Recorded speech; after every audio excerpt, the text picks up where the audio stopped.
The next recipe we're going to do to use up the cauliflowers from the allotment is picallili. Now it's Indian in origin, but it's very popular in England, and the whole point of it is it's crunchy vegetables that go into it. So cauliflower is perfect for that. But the other vegetables that we've been getting from the allotment to use in this are some runner beans.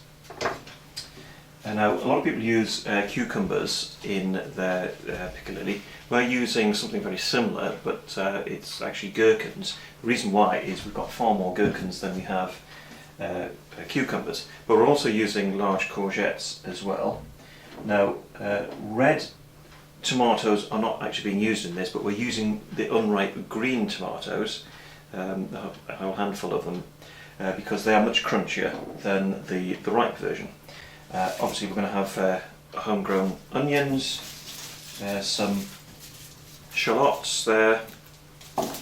Now these parsnips we're using, these are actually thinnings from the allotment, so it's a good way of actually using up some of the smaller vegetables which have been taken out just to allow room for the others to grow. Now this, what we have here are, and just hold them up there, these are nasturtium seeds. Now these are very peppery in taste, but again they're very crunchy as well, but they do have a very strong peppery taste. Very strong. Ooh. Right, and the final vegetable that we're putting in are carrots. The first job to do is to chop all the vegetables into small pieces. Then you have to add them all to a large bowl. You then need to sprinkle some salt in. Give it a mix up. And then you leave it to stand for 24 hours. Put a tea towel over it. Well, the vegetables have now been standing in salt for 24 hours, and the point of salting them is to draw out any liquid that's in them. And if you see here, you can see that the liquid at the bottom there has all been drawn out from the vegetables. Now that needs to be drained away, and the vegetables now need to be rinsed in cold water.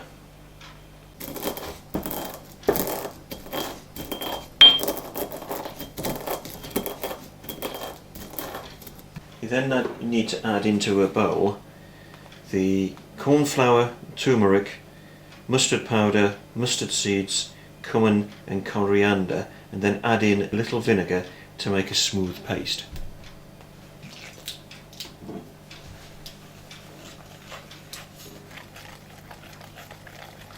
Into a pan you need to put your vinegar, sugar and honey and bring it to the boil.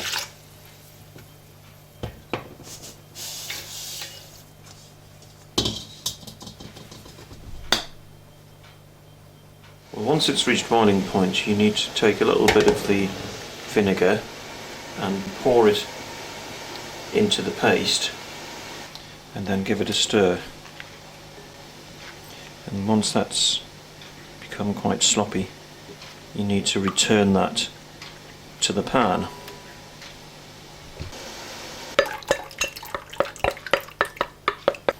Then you need to bring it back to the boil and boil it for about 4 or 5 minutes to make sure that the flavour from the spices is properly infused into the liquid.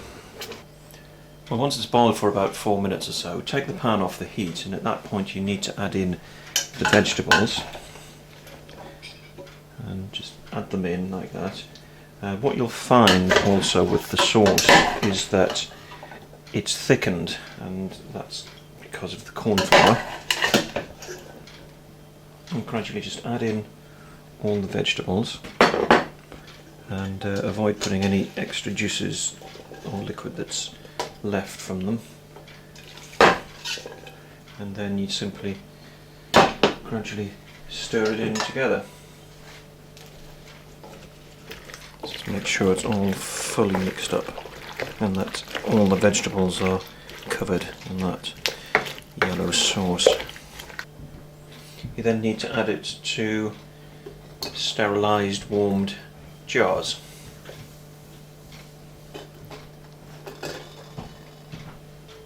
So there we go, that's 6 large jars of picallili. It's got that beautiful, lovely yellow colour that is so familiar with picallili.